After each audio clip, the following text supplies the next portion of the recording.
Media lies to us. One of my favorite things about media, whether it's movies, games, anime, music, anything, is that it has the ability to make us feel, make us think a certain thing is going on, but then pull that away from us, strip us of that ignorance, and just make us see something that wasn't there to begin with. Maybe it was, but we just weren't asking enough questions about what was going on exactly. I love it when media lies to us. With that being said, I'm going to be rambling about a couple of things that it was purposely done to us in. And I'm going to be rambling about one thing that I don't think was purposefully done to us in. Let's start with the one that I don't think it was purposely done to us for. Demon Slayer. I think for most fans of Demon Slayer, we know the topic I'm about to talk about.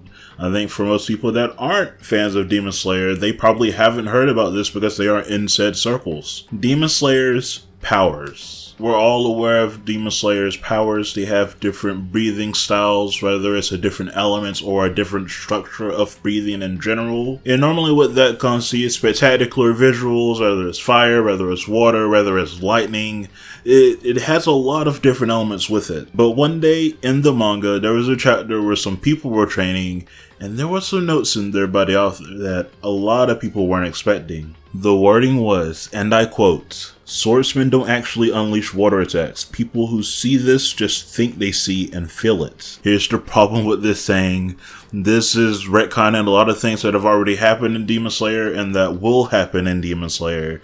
So this was a very random thing for a lot of people to put in, and this caused a lot of weird feelings to happen within this fandom afterwards. But the other thing is, this was a fan translation. And I don't know if you know a thing or two about fan translations. Sometimes they're not entirely correct. And that was the case for this one. Not to say it didn't say they didn't have any powers, but it was worded very differently in the official translation of this chapter. The official translation was, and I quote, "The swordsmen don't actually produce water, it just looks that way to people watching." I think that's a very different quote from saying that the powers don't actually exist. I think that's a very different quote from saying that the powers aren't felt by other people. And this has produced two different types of fans, one that defend them saying that, yeah, of course, this is a very realistic thing, which Demon Slayer isn't realistic at all.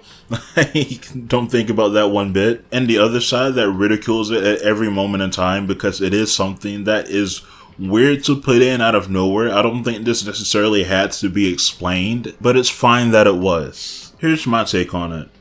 I think the visuals just aren't real. That's it. I think it's just some visual spectacle for the audience to goo and gaga at. But that doesn't necessarily mean that the effects aren't felt, so it doesn't necessarily mean that the abilities that the people have used at this point aren't being done. It just means that the visual aspect of these powers aren't necessarily real, which is fine. In fact, I'll take it a step further and say it reminds me of real life martial arts, where there are different styles of martial arts, specifically in the Hongwar category. If you remember my video on the different bendings in the Avatar series, you remember me talking about the Hongwar style when it comes to its different aspects when it comes to their fighting styles. Most of their fighting styles pertain to different animal stances and stuff. That doesn't necessarily mean that they turn into the animal.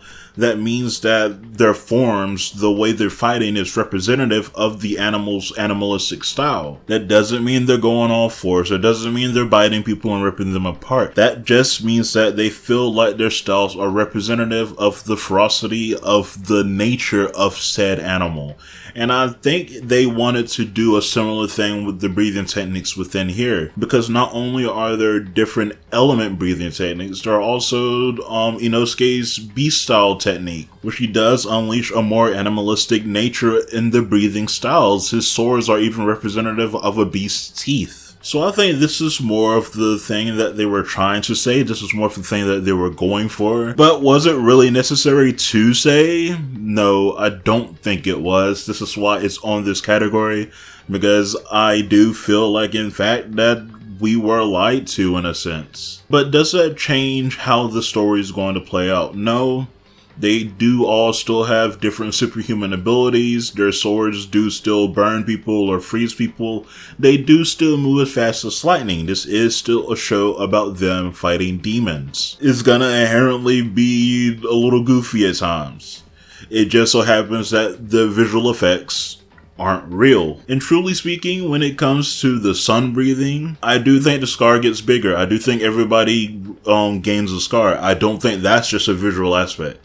I do think that part of it is real. I could be wrong in that, but I do think that part of it is real. One of my favorite games that came out last year is Expedition 33. And it blew me away, not just from the gameplay itself, but from the story and how it went from something not as grandeur to something that extends beyond dimensions in a way. From the beginning of the game, they're telling us, this paintress is mocking us. She's standing all the way over there and she's killing a bunch of us one year after another, and we need to stop her. We have been trying to stop her for like 67 years at this point, and it hasn't happened yet. And we kind of go along with this journey, go along with this truth for the entire time.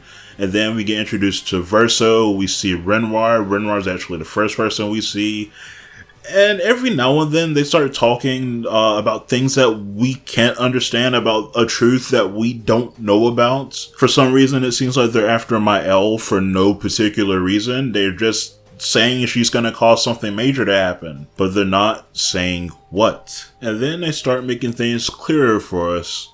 At the end of Act 2, slowly but surely, while we're making our way to the Paintress, we run into Renoir one final time, and he's telling Verso he loves his family just as much as he does, and what Verso's doing is going to get rid of that love. He's saying Alicia is just as real as Mael, the curator's back there, and Renoir starts saying, this is your fault. I love this family too, just like you do. The truth is starting to be revealed to us. And then during the Paintress battle was one of the most weirdest boss fights I've ever experienced in a game. Because it was built like this grandeur thing, you'd think we'd have this big feeling coming towards this fight.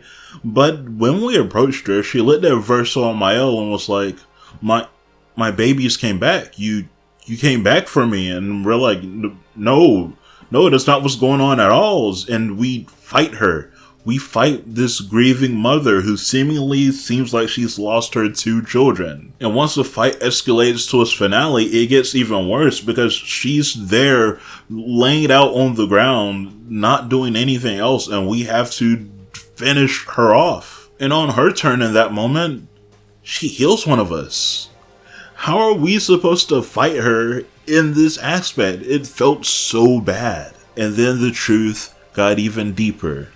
This world, everything we know, isn't real. It's a painting that Verso created as a child for an escapism for him to go to.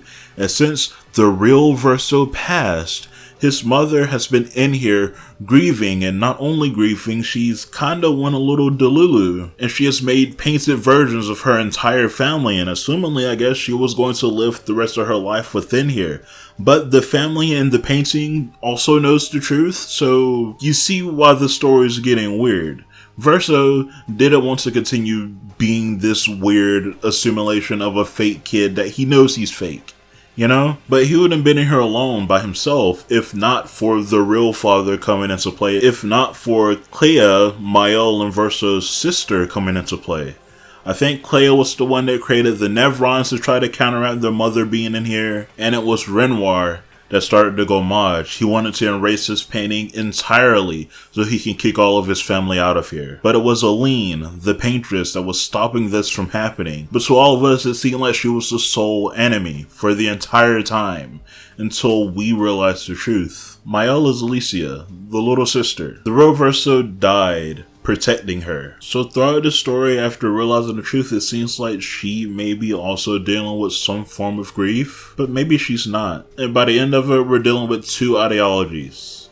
Mael, who wants to preserve the painting because she does feel a connection towards the people in this world, and Verso, who doesn't want to be alive anymore, who wants to get rid of this world and the painting entirely because it has ruined the life of this family. None of these outcomes give you that big, oh, I made the right decision type of feeling. I think one does more than the other, 100%. But I chose wrong. I chose to side with Mael. Since she has been the main character this entire time, I decided to continue being the main character.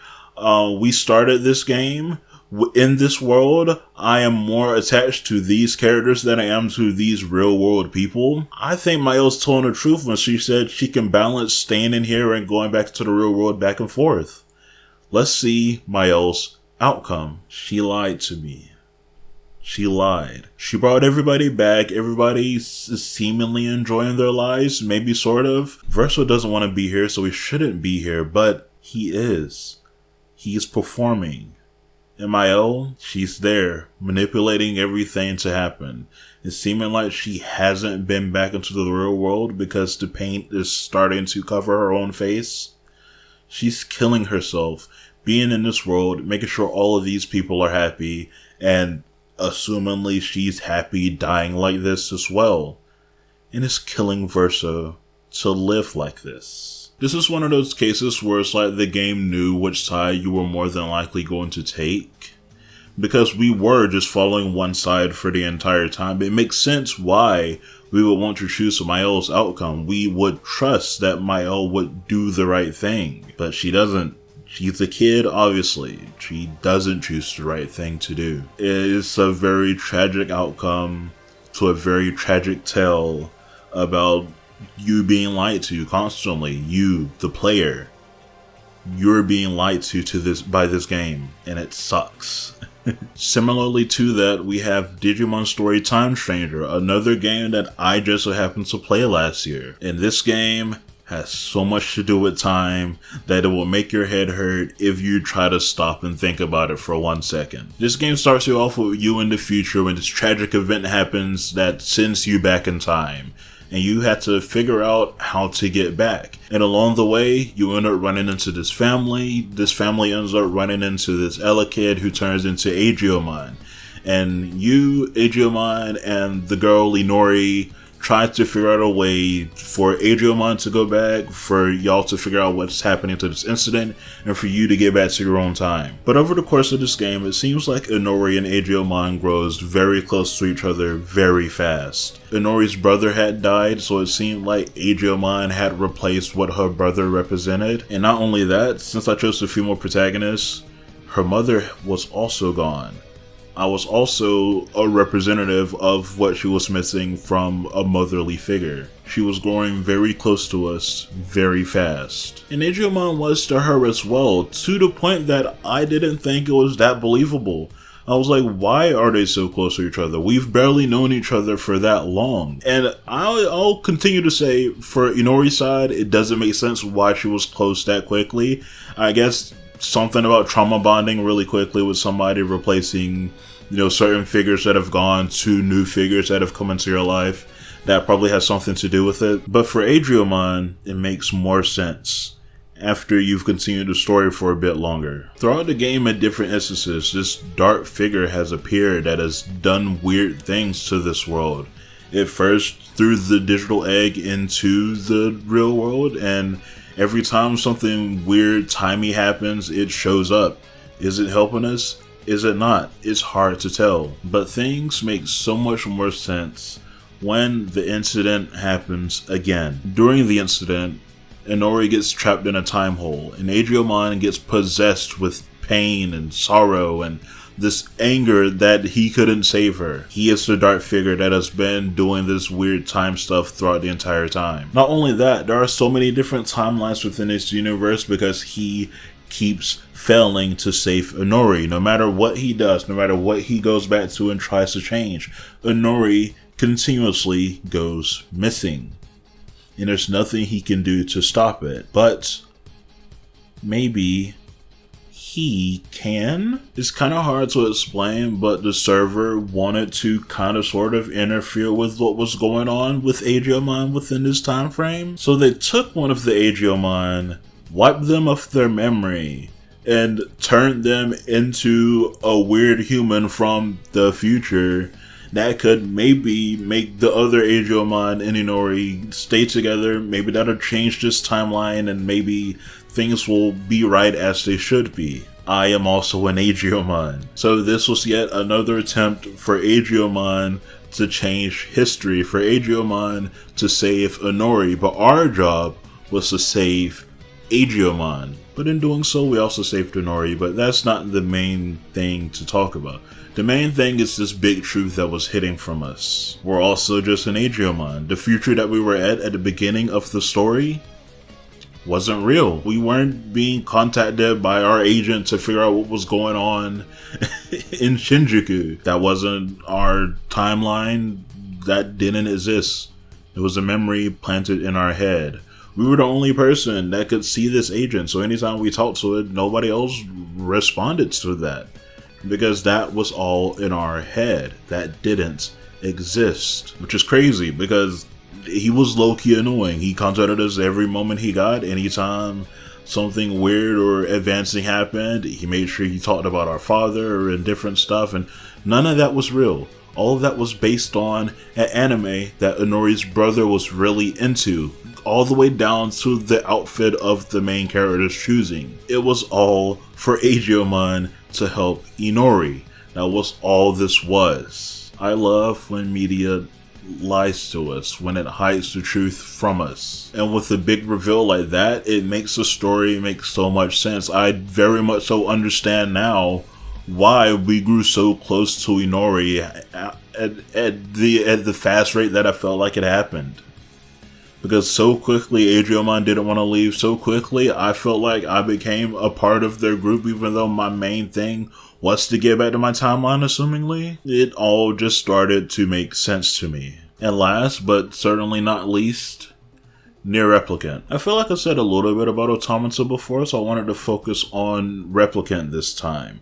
The first Nier. The first time we've experienced these events from the almost beginning. It started off with you as this boy trying to protect his sick sister from these weird shades that have attacked you guys in the dead of winter. Everything is abandoned seemingly, except there's this one book that is with you guys, and you don't want to interact with it at all. That's a last ditch thing that you don't want to do. But these monsters are here. There's nothing else you can do but touch the book and see what happens.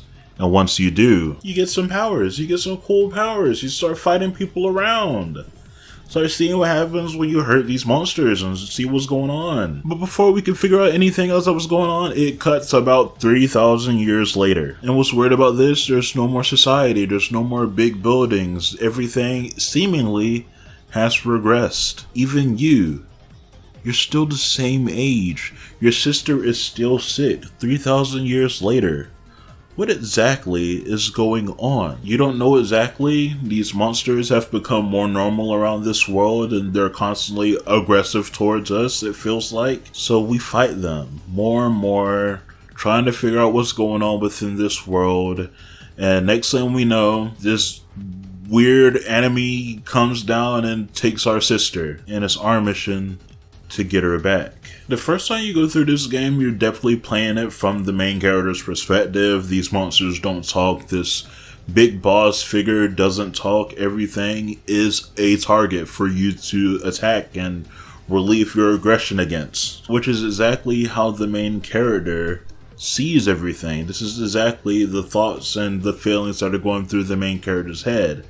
The monsters have been nothing but a threat to him, so much so that they even stole his sister and she's been gone for like 5 years. He feels this aggression towards the Shades, towards the Shadow Lord for what they've done to him. So he takes it out on them, he kills them. He never really truly understood what was going on. And there's something tragic about that, but also kind of beautiful? I'm not really sure. Our next few times we play through this game though, more of the truth is revealed to us. These shadowy figures, these shades, they're human, just like we are. But the difference is, way back in the day, like the 3,000 year time gap that happened, human souls were separated from their body for reasons. I don't want to get into the deep Nier lore right now. But for reasons, the soul was separated from the body and they were going to be kept away, and the bodies were going to just be there and waiting for the souls to go back to them. But these bodies, these replicants, are now moving on their own. It's seeming like they have gained sentience. They have gained yet another soul somehow. So it becomes this weird ideology of like, is it right for the soul to want to return to the body? They're already living a different life. Do they not Who's in the right here? It is seeming like nobody is. It's just a weird, tragic story that is taking place for us. And it gets even weirder when you realize the Shadow Lord, the boss figure that took your sister, was your Gestalt. That was you. The main character never realizes this, but you do, since the next playthroughs are seen through Kane's perspective, and she has a replicant inside of her, so she can kind of hear everything that's going on, but she still goes with the main character to do the things the main character wants to do, even though she can hear and understand everything that's happening. She is being fully ignorant to the situation. And that's why the Shadow Lord stole Yona, the sister, because he, still trying to protect his own sister, wanted her to finally be in her own body again. But it doesn't matter, because his own body, his own replicant, is in the way, stopping him from finally helping his sister out. This is all he's been doing. This is all he's wanted to do for the past 3,000 years. She was sick. He didn't want her to be sick anymore, and he just wanted to help her out. The same thing for Replicant Nier. His sister was sick. His sister was taken from him. All he wants to do is to get her back and to help her out. He can find a cure for her. He can. So again, it's this weird thing of who's truly in the wrong here. The person trying to help their sister out, or the person trying to help their sister out. And these situations are why media lies to us. It's very cool to have these weird standpoints on things that are happening, because nobody's in the wrong. In each situation, you can understand why they're doing what they're doing. And it becomes this weird, tragic tale of nobody getting what they want, especially in the Nier world, because the Nier world is just depressing. And truly, nobody gets what they want in the end. You want your body back? You want to save your sister? Too bad. You guys have doomed this world because you guys didn't reform as one person. So now humans are extinct. So now the world is basically in a stalemate. There's nobody else left in this side of the world. We caused this. It was us who did this. Because we were never told the truth, we were lied to us from day one by Devil and Popola, 2 androids. The only androids I've seen in Nier Replicants. 2 androids that after these events were shamed and ridiculed constantly for their failings in this game. Because not only did they fail, the Shadow Lord failed because he didn't get his body back. Yona failed because he didn't get his body back. The Replicant Nier failed because he couldn't save his sister even though he got her back. They were still doomed. Kaine failed even though she was able to regain the old Nier.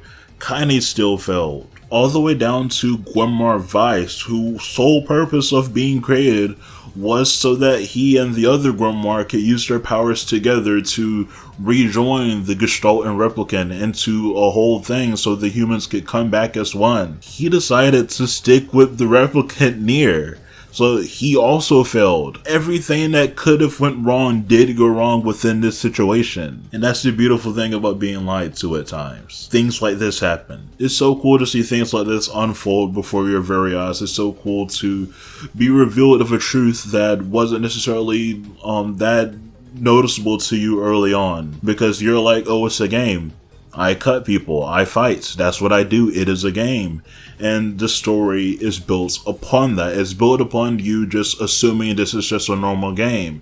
Same with Expedition 33, they're both made for you to think, this is an average game, I'm gonna play it like I'm playing an average game. I want to save these people in these worlds since these are the main characters that I've been playing for in this game. And that's when they lie to you and say, hey, you made the wrong choice. But there is no right choice for you to make. And that's why I love it when media lies to me. When media hides the truth.